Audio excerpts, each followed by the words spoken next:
אור יש פה? 170 מטר מרובע.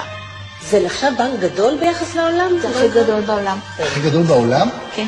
מה אחוז התרומות ביחס לאנשים בישראל? כלומר, איזה אחוז? למה צוחק? כי זו שאלה מאוד מוזרה. אני לא יכולה להגיד לך, הוא כל כך קטן.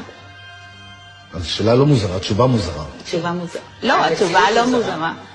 משום שלא תורמים כמעט. היה ידוע שחוץ מכל התפקידים שיש למכון, אז המכון הוא גם מספק איברים לבנק האור של מדינת ישראל, שהוא בעצם היה בנק האור של צה"ל, אבל מחיילים לא לקחו.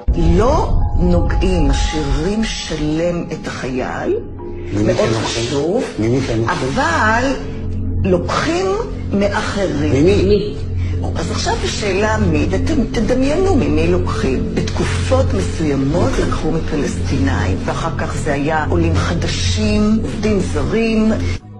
נלקחו רקמות איברים מגופות שעברו נתיחה, וזה לא היה משנה אם מדובר בתושבי ישראל או עובדים זרים או פלסטינאים.